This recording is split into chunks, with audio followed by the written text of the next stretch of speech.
Good morning. It is July 30th, 2022. My name is Barbara With, and you are here with me and the Party of 12, a delightful and incredibly insightful group of souls working in the afterlife for world peace and to help us birth a new humanity. And of course, headed up by none other than Albert Einstein. And this morning, we are going to continue the conversation that we had last week on the 23rd when we talked about physical healing and conflict. And I just didn't quite get enough of that conversation as we talked about many things, including my bout with COVID and how it applies to those things. So this morning, we have an even more in-depth discussion that you're sure to find fascinating. So sit back and enjoy, and welcome to the party. Well, I would like to start the conversation this morning, first of all, by saying last week's conversation about conflict and healing physical illnesses or imbalances, as Debbie would want me to say, was just felt like the tip of the iceberg for me. It generated a lot of questions in my, and obviously I had a lot of questions last week, like, why does some illness manifest this way in someone and manifest that way in somebody else, et cetera, and so on. But it got me thinking as I took in all the information that Joanne and Debbie, and I don't remember if Linda, you had been talking about that, about viruses not being what they're depicted in the medical community, that maybe viruses are not what they claim to be. And also the root of physical illness being conflicts. And Joanne works in German healing knowledge. Yes. Yay, I got it. Yeah, I know. I'm so bad with names anyway, but German healing knowledge, which is has this it's this system of getting to the root of illness through the conflicts that are going on or have gone on and how they manifest in the body. So that conversation only got me having more questions partly because Dr. Hemmer. Yeah, H-A-M-E-R, Hammer. And the new guy. Helmet, yes, the new guy. Have been, of course, ostracized by the medical pharmaceutical community. And so Debbie sent me a very interesting article that led me to remembering the stuff that I already knew, but had forgotten, and had, for some reason, putting it together in this way made it all the more clear, of course, because now we've been through COVID and things have been revealed and we can see things transparently. But this is about how Rockefeller founded Big Pharma and waged the war on anything else. And up until that time, back in here, I've got this article that I've pulled up. It was John D. Rockefeller, and around 1900, the scientists discovered petrochemicals. So Rockefeller, with all of his oil fields, was now creating this capitalist market for products that could be made with oil. And that's apparently how plastic became created. We know the nightmare of that at this time. So they discovered that they could make pharmaceuticals, they could make these chemicals out of petrol that would be then the pharmaceuticals. So this was Rockefeller's opportunity to monopolize the oil, chemical, and medical industries all at the same time. And up until this time, and actually kind of around this time, a little bit right before this time, this was when morphine and opiates were over the counter. And people were literally selling, well, Coca-Cola, right? And so this was all wrapped up in Rockefeller's, of course, political affiliates, of course, as well, to then have to have those kinds of drugs be regulated.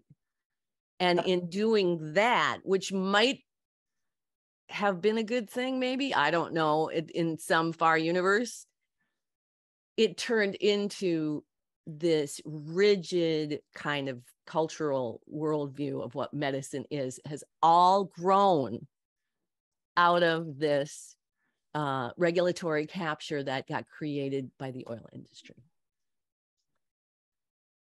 And I've known this, and it's part of what initially, before I ever met Einstein and started learning how to create health,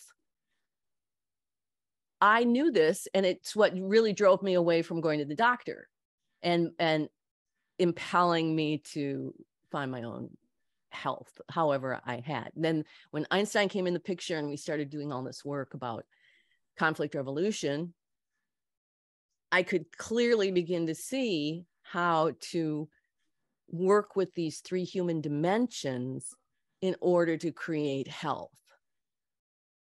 So something, of course, has happened to all of us in the last 2 years of learning what we've learned through this great revelations that have happened through COVID.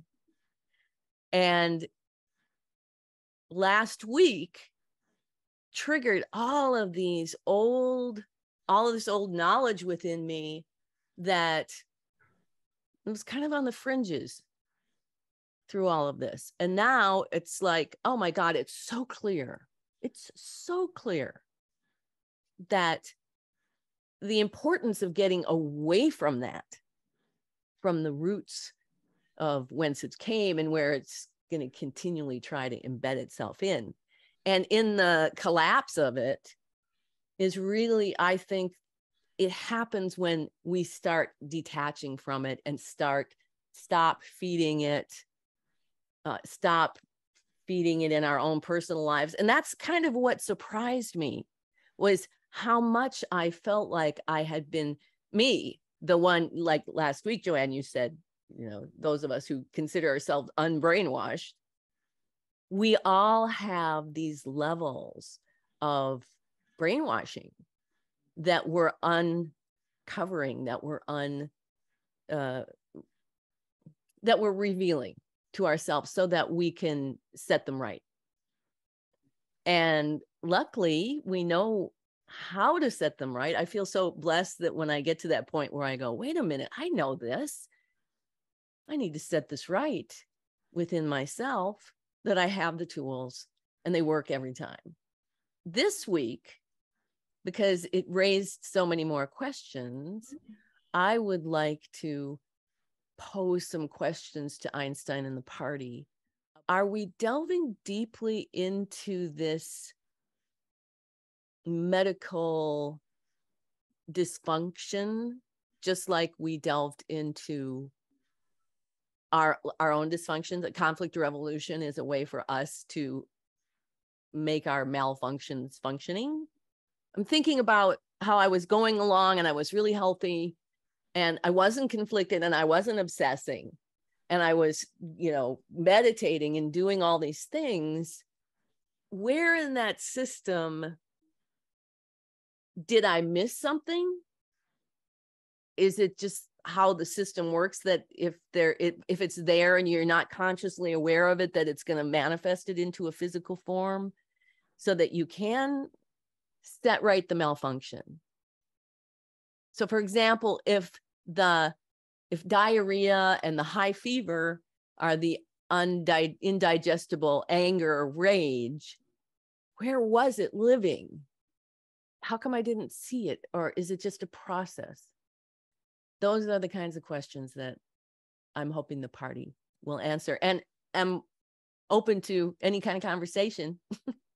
Can this be dormant, Joanne? So if we have these conflicts buried within us, are they dormant, and then they just come up when at different times when we least expect them.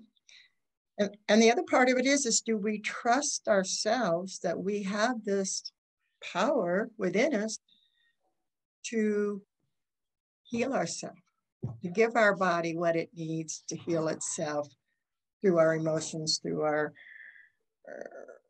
beliefs. Because I think sometimes I don't trust that ability. That I know we all have that ability, but I know that for myself, I don't always trust it. Yeah. Then does that cause something to manifest? Because yes, it can. Okay. We all know we have it because we know if we cut ourselves, we heal. Okay. On a minor scale, if we break a bone, we heal. Okay. That's true of everything. And rather than thinking or believing we create health, our natural state is optimal well-being and vibrant good health. And what we do in the meantime to kind of interfere or sabotage that is based on what we're told, what we're programmed to believe, the voices of culture, everything you just said about big pharma, about control from above, from other people, from teachers, coaches, parents, saying, imparting their beliefs onto us. So if we just came in as kids and we're allowed to understand that our bodies, what you said, that we are self-healing, naturally self-healing beings, and that includes emotions. It has to. It's the psyche, the brain, and the body that all work together. All conflicts, which I didn't mention last week and is an important point, all conflicts that lead to these physical manifestations are unexpected. You don't expect them. They take you off guard, on the wrong foot, if you will. And it's easy to miss the symptoms that you're conflicted. If you're happy going along doing something else, you're focused elsewhere. You don't notice maybe that your hands and feet are cold for a bit. You think, oh, well, I just woke up early today thinking about such and such. You can miss the symptoms. I think generally people can. I'm pretty, and it's not that I never miss anything. I mean, I'm not discrediting what you're saying, but I'm very much aware in my life of when I do that and when I don't. And what was so distinctive about this period was that it was complete. As I say, my little catchphrase is, I'm walking around going, oh my God, look at the sky. Who invented trees? I'm so absorbed. So this is part of why I have these questions, is because I've been through watching myself do those things and being aware of them. But anyway, just to jump a little bit from what you're saying about how these things are programmed into us. Okay, so let's go into what we learned about mass formation during COVID. Was that here were people who suddenly the fear was being generated, the propaganda was being spewed everywhere, and people quickly seized up and fell into line with the mass formation. People who were on the fence fell in line with the mass formation. So going back to the 1900s, I did this long article about the history of propaganda and where it came from. It was Freud's nephew, and it came to the United States just about at this time, where they started to figure out how to use propaganda on the masses. I thought about the channeling from last week where they talked about the last 100 years or turn of the century. I think they mentioned that. And then here's John D. Rockefeller in 1900. And then using this to build the entire, not just medical, the entire culture of how food is put into plastic, I mean, just, and everything that's plastic now.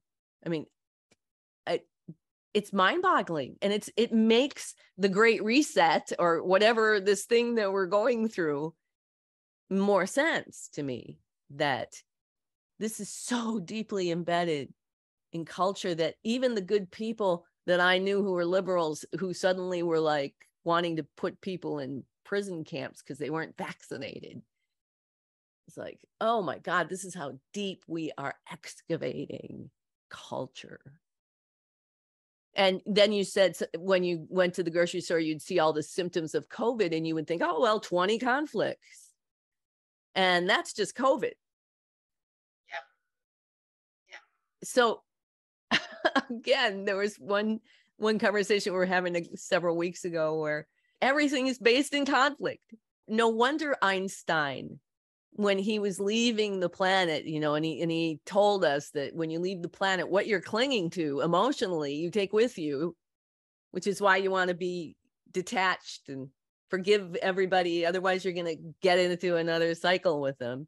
When he passed and went to discover the laws of afterlife, he was on his own learning curve of figuring out from life to death, bringing his consciousness, and then figuring out how afterlife worked. It's no wonder last week they said they were so happy.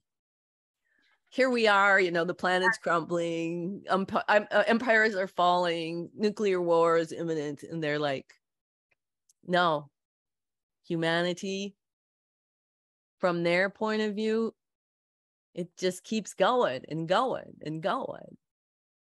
And we are helping to discover the secrets of afterlife and how that works. But anyway, back to aligning to compassion and the 3 human dimensions.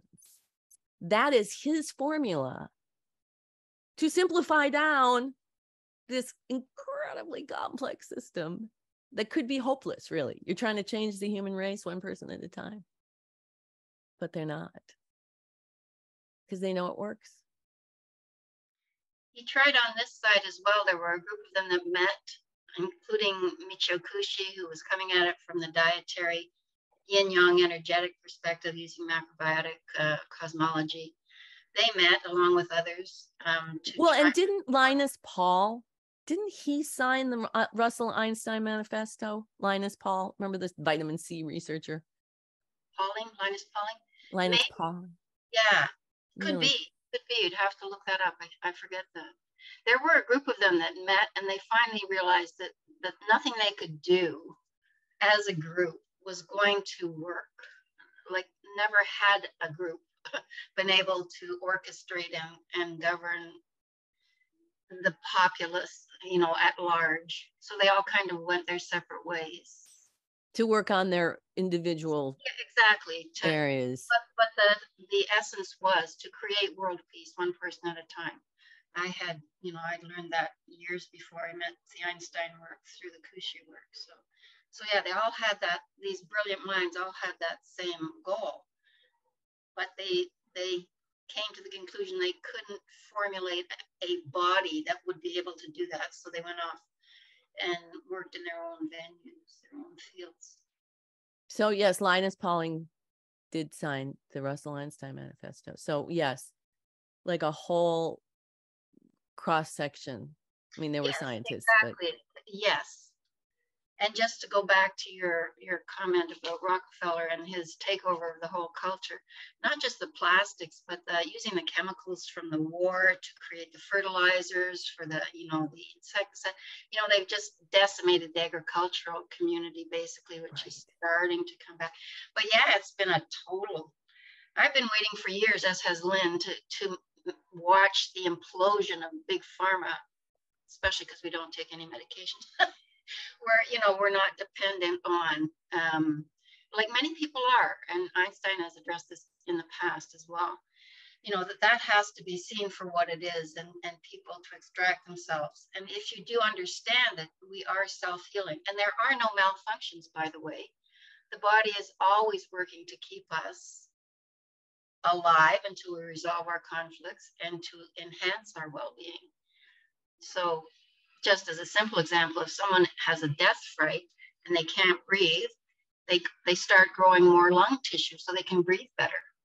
And that's called a lung tumor. And they say it's cancer. Now we have to get rid of it. But it's actually helping you breathe better until you resolve your death fright, and then the body breaks it down or encapsulates it. It's pretty simple in a way, but it's, it's certainly not what modern medicine wants to address. The whole idea that, okay, so there was the natural paths. Before that, and they still are, the indigenous relationship to the earth and what heals and what doesn't and what you need and how to live.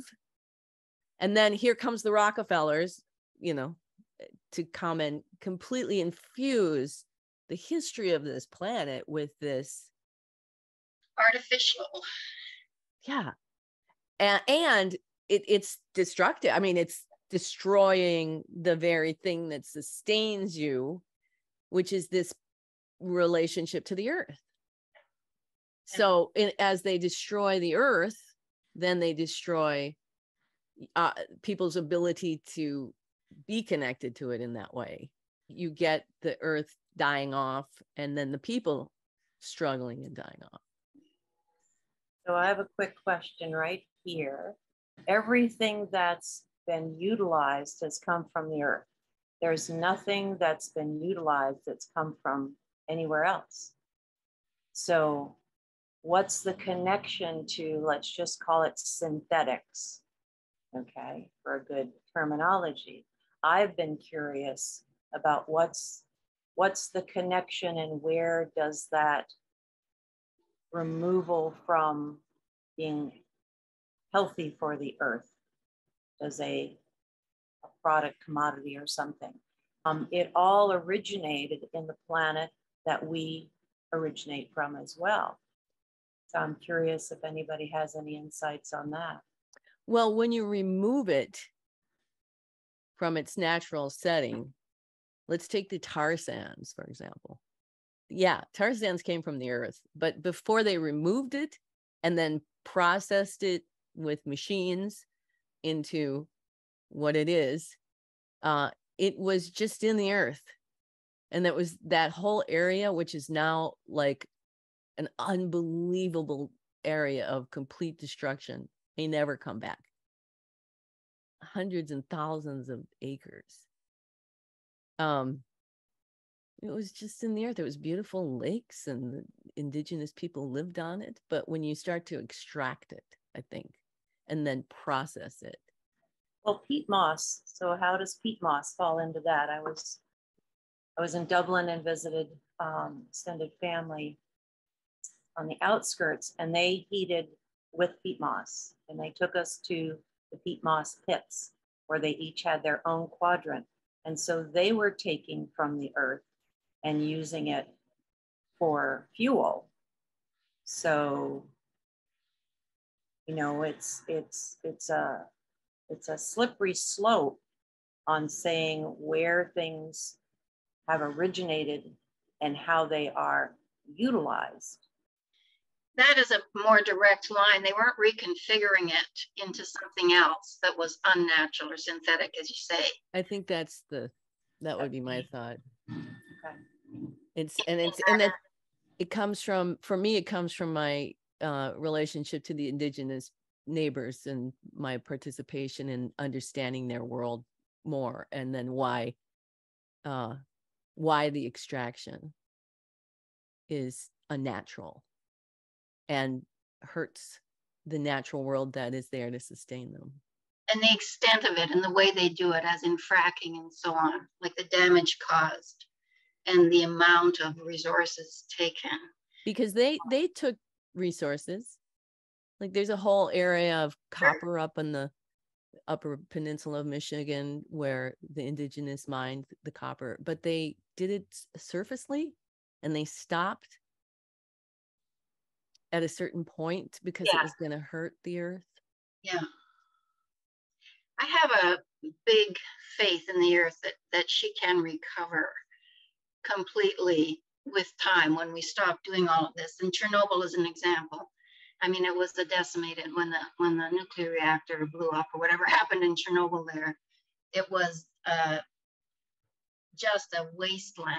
But 25 years later, and nobody was allowed to go there, right?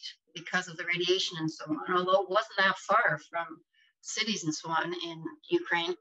And they, after 25 years, I read about 25 years, somebody did go there and it was completely natural again with all the wildlife and all that. So I believe I have a firm trust in the natural world to replenish and, you know, repair itself and thrive. But it takes time, and we have to stop, you know, doing what we're doing to it. That's a great question, though. I think Yeah, sure. it really is about more than Right. And all the oil and all the cavernous parts of the planet, that has bothered me for years. That extraction means that there are cavernous pockets now all over the planet. Yeah. Sinkholes. Yeah, right. When they come up occasionally, it is. Well, and much in the same way that a lot of the culture doesn't see big pharma as this mega death machine like I do.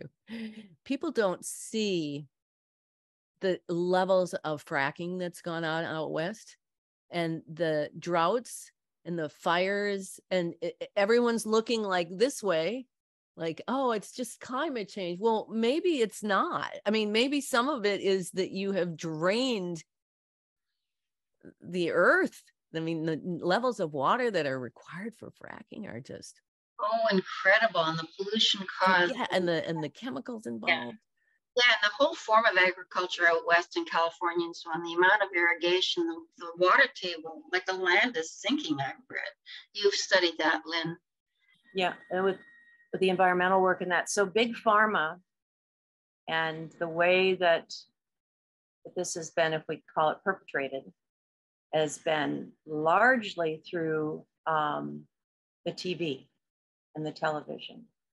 And I'm part of a group of facilitators that used to put on a symposium about the environment and so on. And when the whole pandemic hit, even my trainers, the three individuals who trained me in this, and we stood in front of a multimedia show in front of audiences, and we talked about the medical industrial complex. We talked about all of these things. And every one of them went with the narrative, and I couldn't figure out why. I am just astounded that everybody just went lockstep for a vaccine, and all the, you know, everybody drank the Kool-Aid. And the difference for me has been, to a person, I gave up TV 20 or 30 years ago. And not only is the TV a part of it, because occasionally I'll take my big comforters and things to the laundromat, and there are these 5-foot by 4-foot TV screens with commercials every 5 seconds about pharmaceuticals. And everybody knows somebody or themselves that's on pharmaceuticals. So when big pharma and the medical industrial complex says there's a problem, we've got an answer, do this, everybody's already indoctrinated. You know, I tried to have just a civil exchange with people that I love and respect, and they would not even meet me for a conversation, you know. And where a lot of this goes is what the politics did with it was just call anybody who's an anarchist in any way, shape, or form, or an activist, a Trump supporter. You know, they immediately go for something that explains to them that you are off base. And so it's been paved over the years, and under the rubric for me of making money. And exactly. If there's one thing, if fiat currency disappeared, you know, if things were, you know, I'm reading about all sorts of ways to make exchanges that aren't money based, and the bottom would fall out of anybody who's a billionaire, because there would be no relationship to that. I'm a dabbler, and you know, I get bits and pieces of all this, and I synthesize it within me and go within my core as to, does that feel like, oh no, that just doesn't seem right, you know. And then indeed it plays itself out to where it is at the moment. And so I also want to speak to that fact. For me, I'm also a follower of Abraham Hicks, and I dabble in Seth, and Seth precursor to that. And the fact that we are a continuum, we are here in a physical form, and we will move on to whence we came and continue on, is really helpful to me.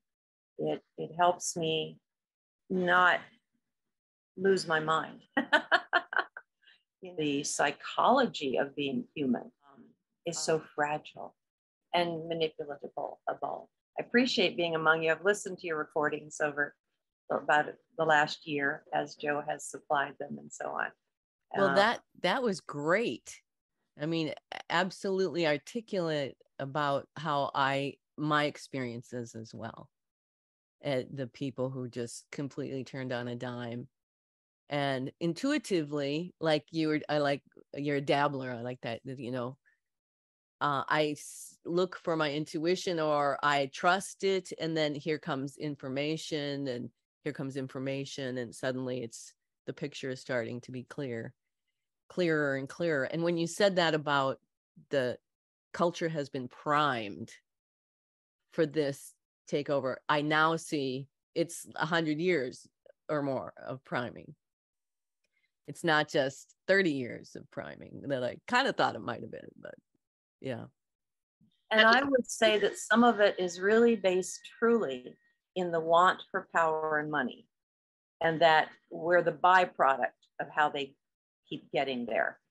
You know, I granted there probably are people and groups of them that are really set out to do harm, but I think they're a very few in number.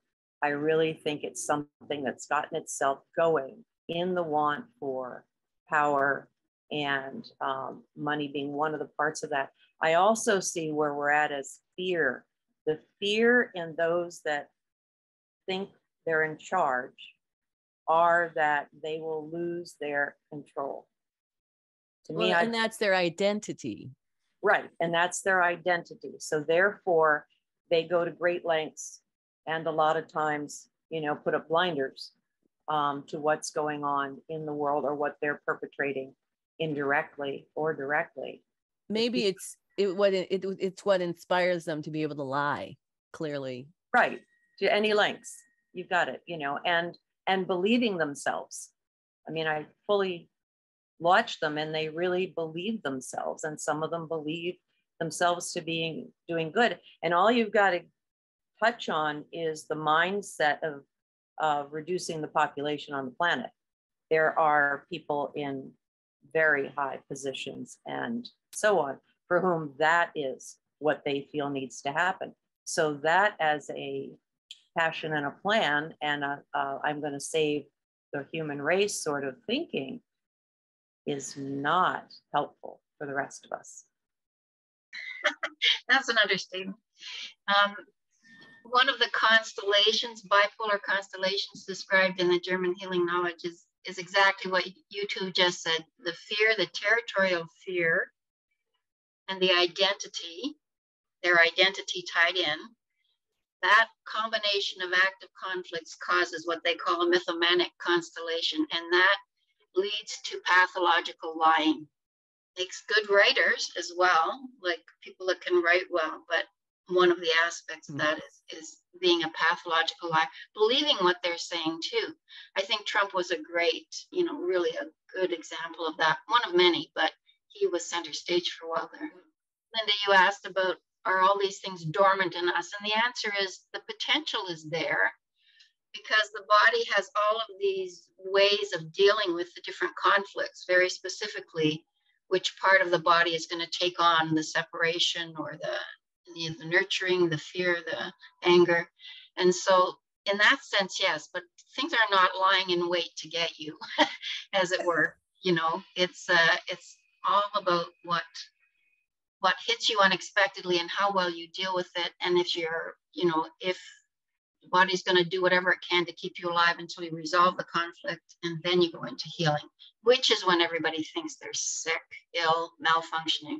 But I might add to that at least in the Einsteinian maps, that when we don't allow emotion to flow through us, which sometimes is conscientious that we avoid it, or it's a habit, suppress it, yeah.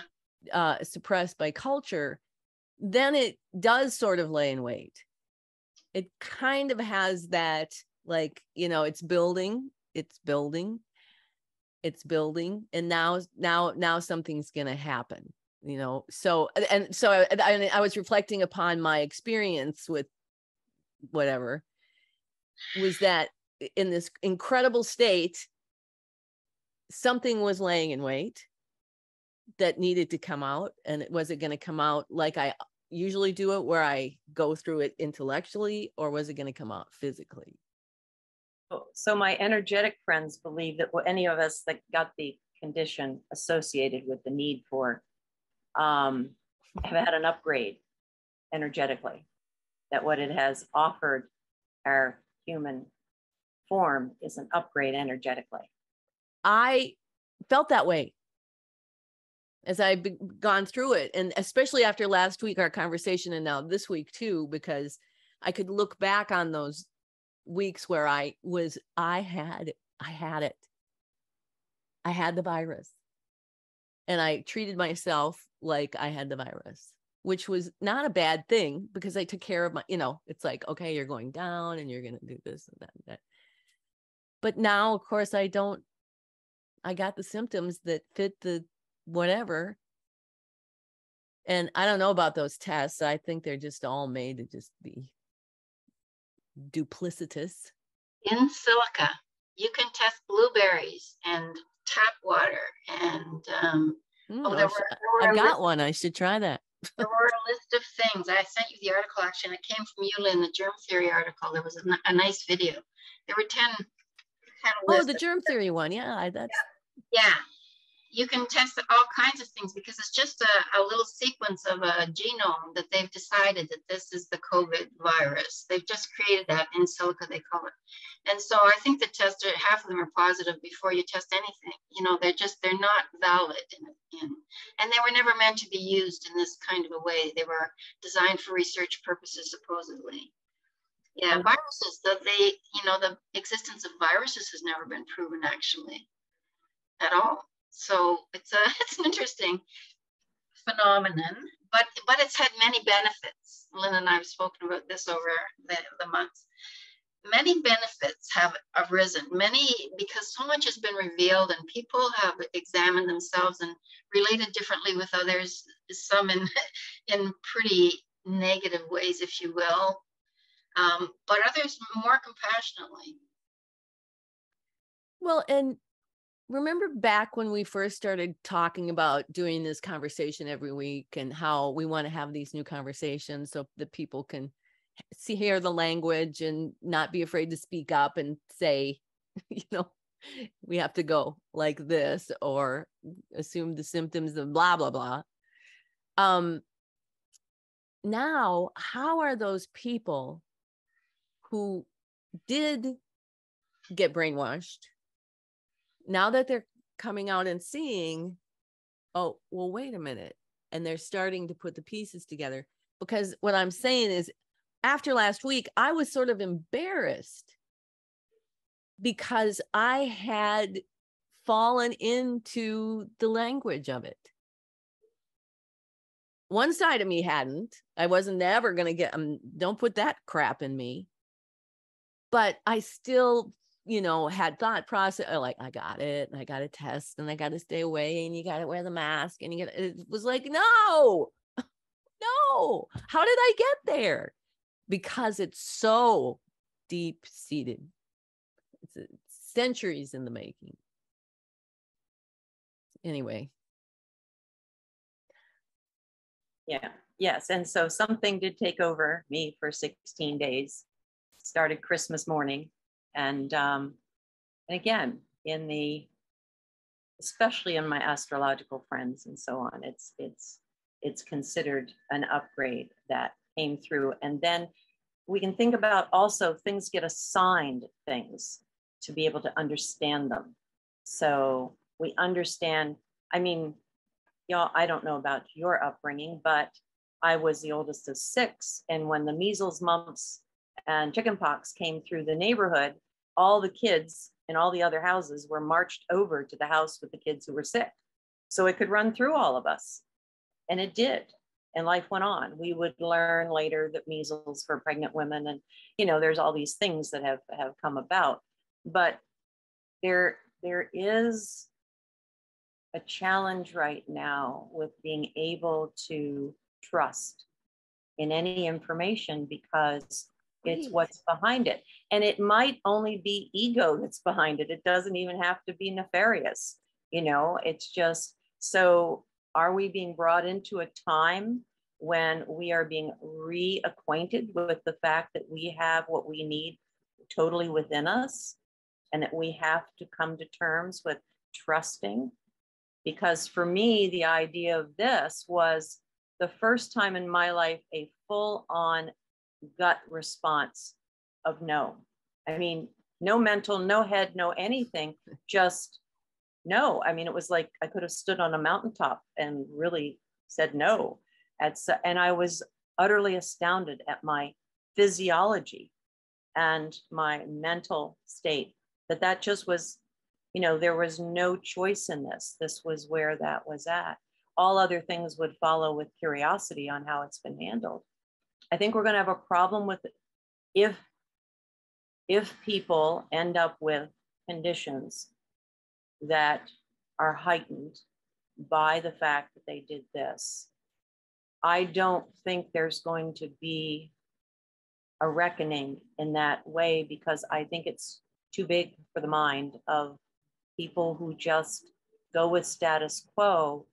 Will not connect all the dots because it would make them complicit and wrong.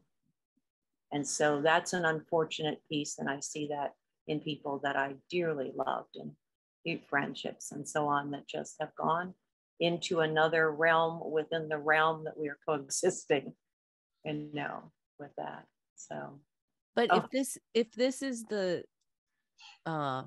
event that solicits the awakening, and you're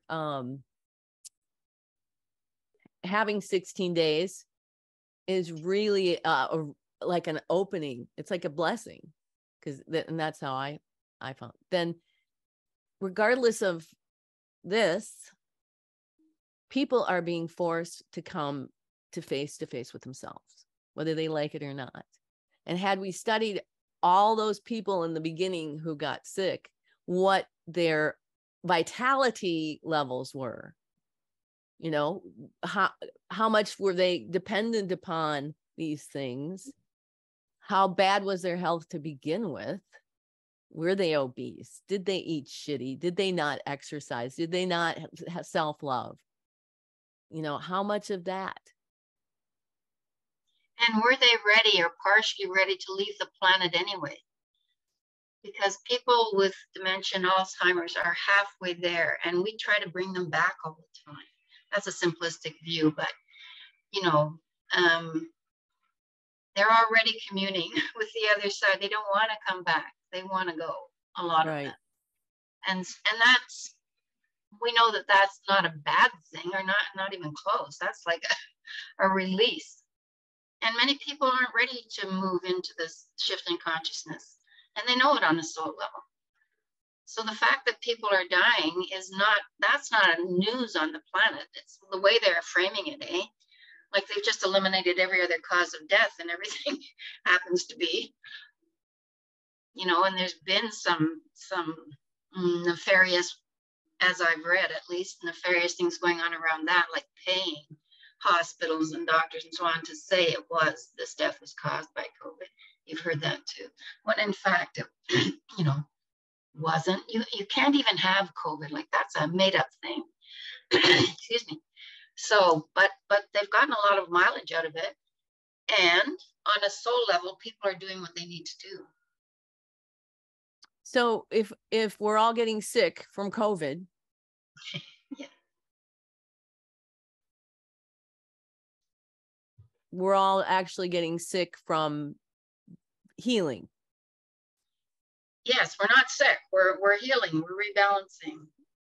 Okay. And regenerating. We're getting actually usually often, like after you have a broken bone, the bone is stronger after it's healed. The body has ways of improving itself. You do need to get through the process and not keep, you know, stuck in the healing phase and so on. Keep returning to it. But well, I don't know. That's a good note to talk to Einstein on, because stuck in the healing phase might be what being human is, you know. So, all right. Let me do this here. Let's begin by taking a few deep breaths, inhaling through the nose.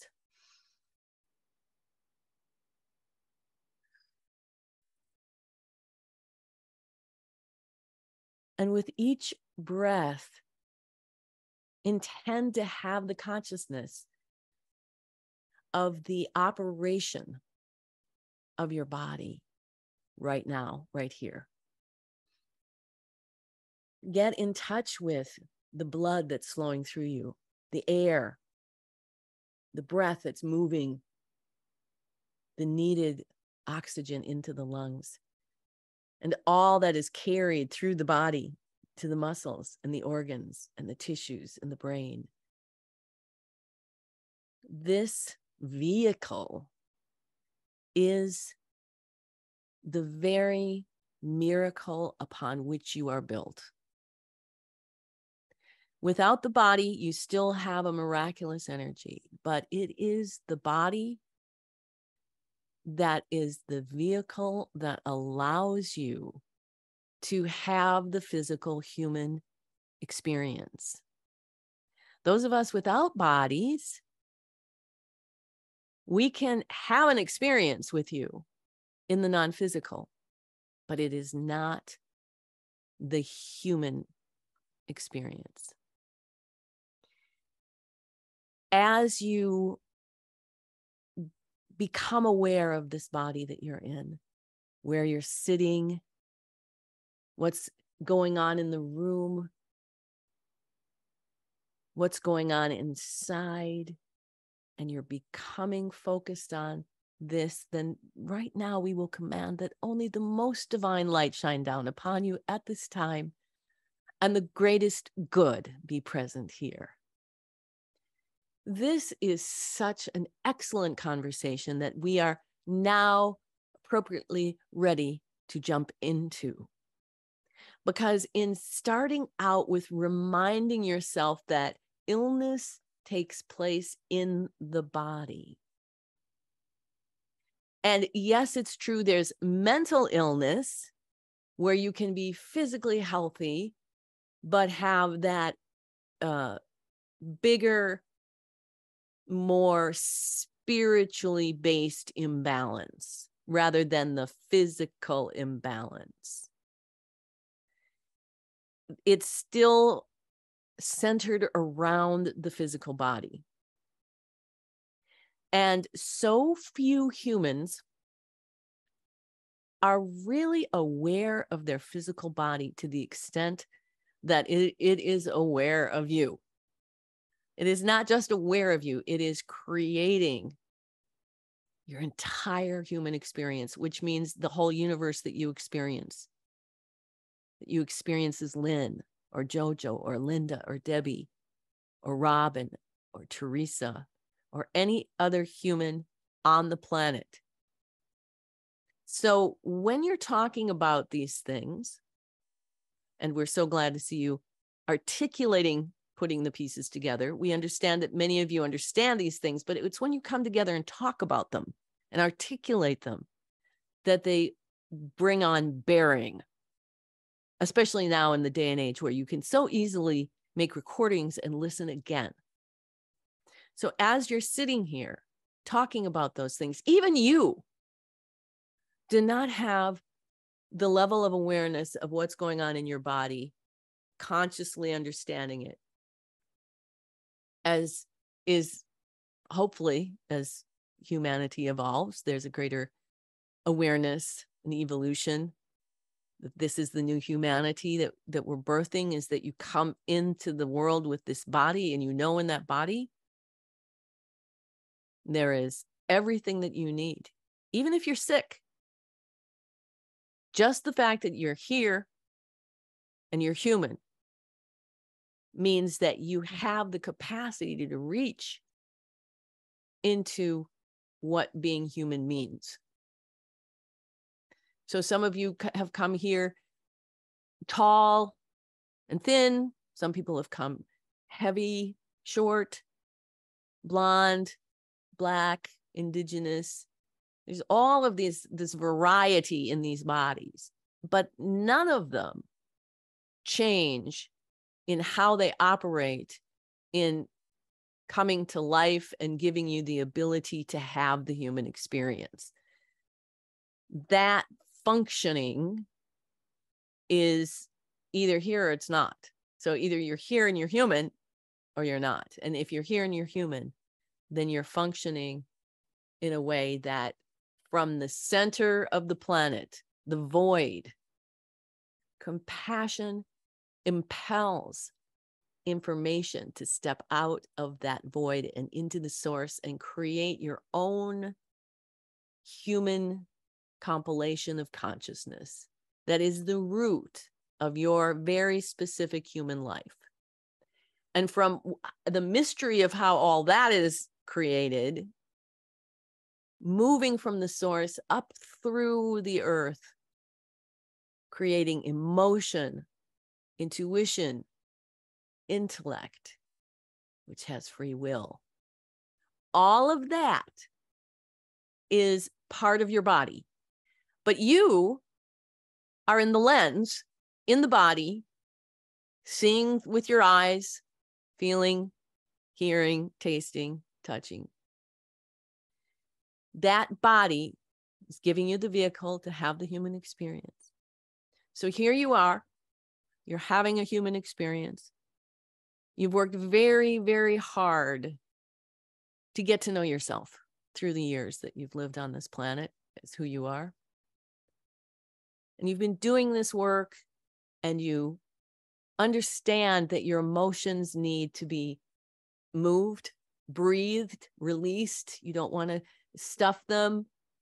But you also understand that the intuition will be the thing inside you that is going to tell you the next most advantageous step for the good of the whole of that moment that you are in.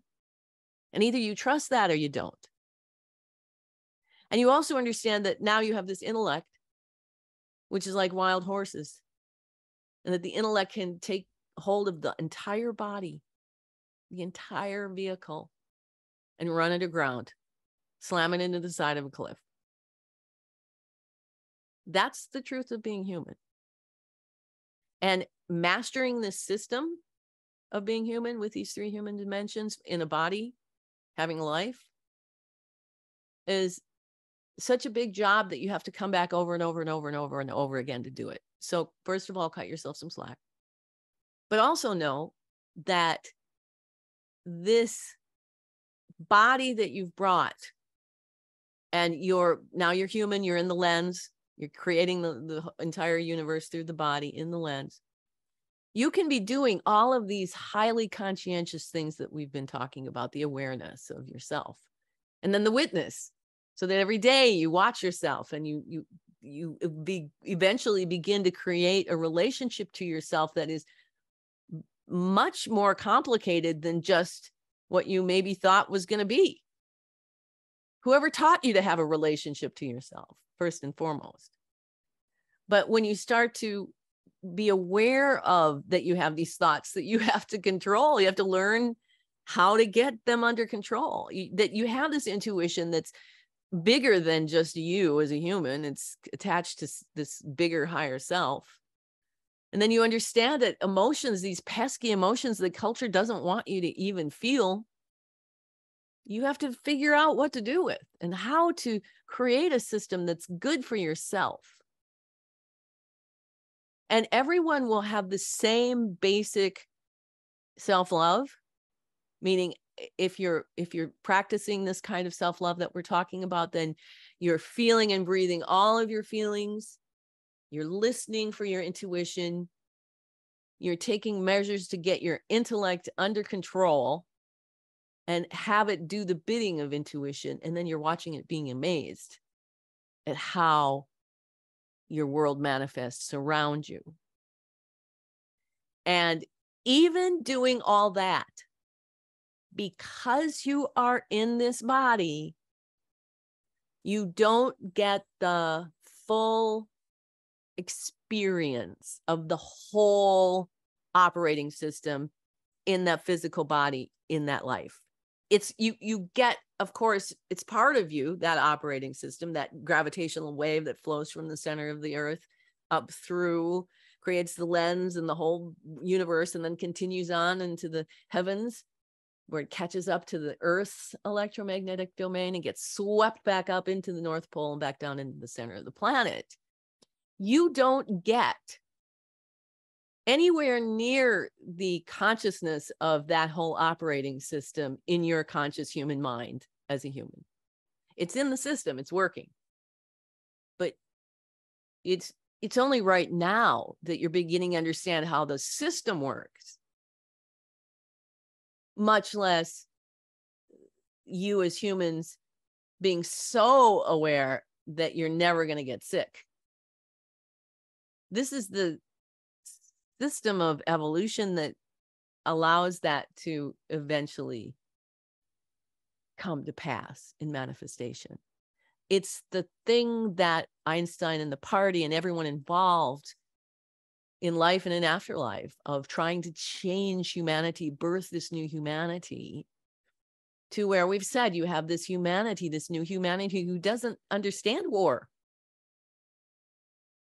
who has been taught by the comings and goings of each life and generation and civilization that if you don't protect nature, you kill yourself.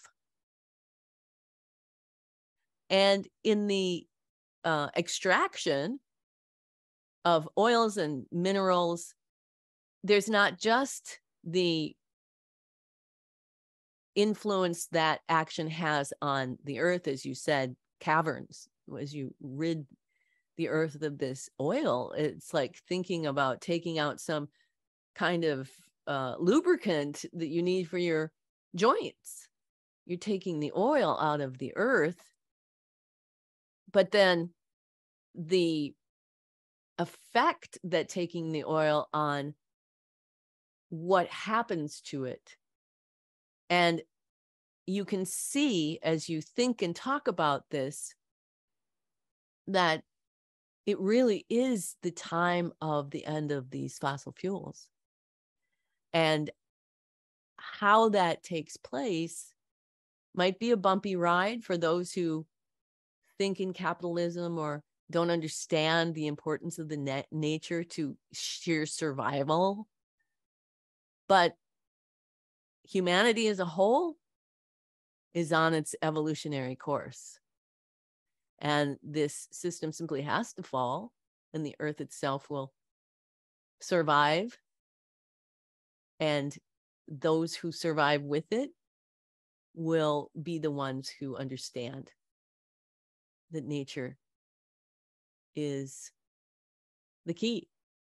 And once you look into those things, there are certainly systems that will need to be in place to sustain the humans that are on the planet. You've been forced into learning what government is, or governance of a people, whether it's a cooperative or a tyranny, that humans are susceptible to, as you said, Lynn, very fragile psychology. But this is what you're changing. And it's a change that happens every day in life, where whether people know it or not, when they stand up to someone, and when they finally are true to themselves, when they finally learn to self-love, it might just be one incident in a life that feels like it's forlorn, but that's what you have the power to do. And the more that you become aware of yourself and you take this intention into your hands and say, no, I want to live the most powerful, self-loving existence that I can. The power of self-loving, not powerful like John D. Rockefeller wanted to have power over people, power over resources. This is the power of self-love. And that means being aligned to compassion. That means letting your emotions flow and listening to that intuition and training that intellect, and then making decisions for the good of the whole. And learning how to do that all day long, because there is certainly a lot of conflict that you can get into in this world on many different levels. And the more that we reduce by intention, humans who understand and make that choice to step up and be the change. This is huge. This is a huge, huge, huge power. It's the difference between the power of those who want to make decisions for the good of the few at the expense of the many, and the power of those people coming together to make decisions for the good of the whole. And the reason why it's so powerful, that stance of humanity, is because when you are self-loving and you're aligned to your own intuition, and you take care of yourself, and you take care of other people in the world, then you're not susceptible. You know who you listen to. And people, like you say, are afraid to trust themselves, that they have this great, awesome power within them. And part of it too is because you see how people get power hungry. This is more about letting go of the external world as if it is the authority, and finding that voice within yourself. And that is something every human can do. Will do, we don't know. Can do, though, it's part of being human to rise above. Any human can do that at any time. And it's all dependent upon your level of self-love. And so that's why we come here to teach and train and work and play with you all. Because as we said, we are excited that more and more people are falling out of sitting on the fence and falling over to where it feels good to trust yourself, to trust your own voice. It feels good to stand up and shake off the lethargy and stop your intellect from telling you these things that are programmed into you. And no judgment. It's done. It's been done, and you're here to undo it. That's why you came here at this time. You are not victims, but you had to be victimized by it in order to transcend it. And so that is a lot of what we wanted to hopefully help articulate, particularly to Barbara's questions, but also that in this whole topic of self-healing, it's very much a very personal thing. Where you find the wherewithal to stop listening to the voices of culture and start getting to know yourself in these deeper ways. How that happens is the miracle piece. Somewhere there's an inspiration that needs to take place, and sometimes that change won't take place unless you've hit the bottom. So never judge where anyone is, especially yourself, along the route of evolution. And always, always, always remind yourself every single day that this incredible miracle of having this body that's being created by you, for you, right now, has everything you need. And you are the only thing that will stop you from finding those resources that you have within you to meet those needs. There's nothing outside you that will stop you. So, I'd like to open for any questions or conversations you'd like to have. Hi, Jojo here. Quick one, the earth healing herself if we stop our destructive practices. Just how that will happen, might happen, won't happen. Your take? It's a long process. If you consider how old the earth is and how old humans are on the earth, how it looks to go through those changes. Already you're seeing it. You're seeing incredible temperature changes. You're seeing the earth disrupting itself for example, the tar sands is a much, much, much longer healing process and might expand past the age of man. And women. Thank you. Yes, humans. Lynn here. We are where we are in the history of humanity. How could we have done it different? To have stayed as Cro-Magnon or something like that? How could we have done it different than we find ourselves doing it today? Thank you. Well, we're not sure that you could have, because if you look at the long range plan, it was to give humans this free will and then have them learn to use it with intention. Going through the destruction, going through having humans who got the free will and used it for the good of the few at the expense of the many, is part of what needs to take place in order for humans to transcend it and to change it. As unfortunate for some humans as it may seem, in the overall picture of things where we're working for the garden, back in the Garden of Eden and the mythology of Christianity, the angels of Adam and Eve were perfect and healthy and would never have gotten sick. We're in a garden that gave them everything, but it was the realization that they were human and that they had this power that drove them out of the garden. The reason for that is the development and the evolution of ultimately the greatest good. But having to go through everything before humanity is birthed into a new DNA, that transcends what this culture by that experiment has done. Are there any other questions? Do you have a name for the new humanity? I've seen various ones put forth, Homo luminous, Homo spiritus. We don't. Oh, yes, Lynn. Okay. I am so delighted and honored to be able to have this conversation. Sometimes the words that are part of being here are in my heart. So I wonder about religion. I wonder about this process that we're in on the planet as humans.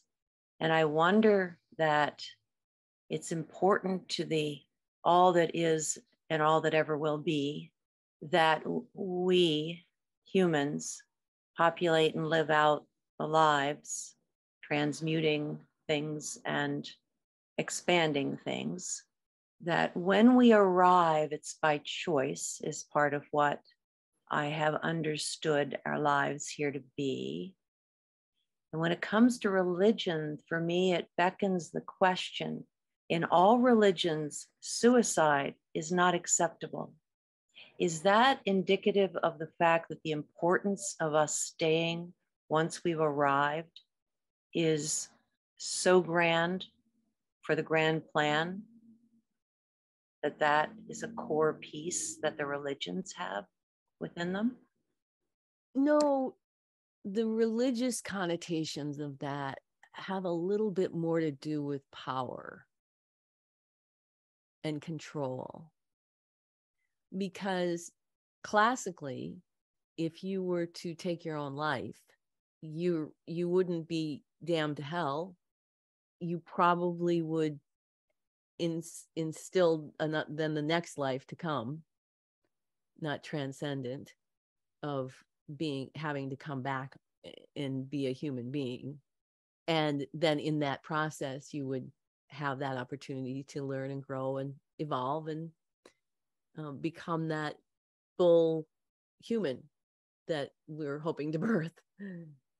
But because religions were created to keep control of the people, then there was a kind of a fear, judgment that could be administered to the flocks, along with any other myriad of topics that kept them in line.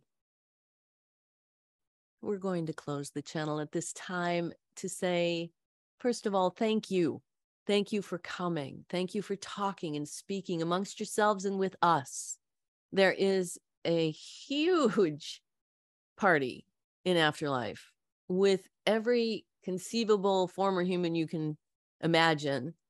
Those who found themselves in life, perhaps not living a life that was or would be considered evolved. People who were bad people on the planet, learning and then coming into this consciousness that's going on, being pulled in and being able to look and see where other lives went wrong, or where other experiences as humans can be learned from. There's such a great atmosphere of learning here. Very little judgment, but there's an understanding of tolerance, and that the one body that we all are deserves to be honored and respected, whether it's the one that you're in or the one that someone else is in. So we want to leave you with that. You've covered a lot of space today, and a lot of things that could be considered evil, some things that just could be considered thoughtless or selfish, and then the spectrum of human behavior from Jesus to Hitler. You have that spectrum within you, and the more that you strive with your conscientiousness to be that powerful change yourself, don't worry about other people. They'll figure it out or they won't. Your job is you. And once you can master self-love, then when you turn to the world, you can be such a powerful influence in so many ways. In fact, you are. And for that, you have our great gratitude, love, and thanks. And we will look forward to just watching and being amazed. Namaste.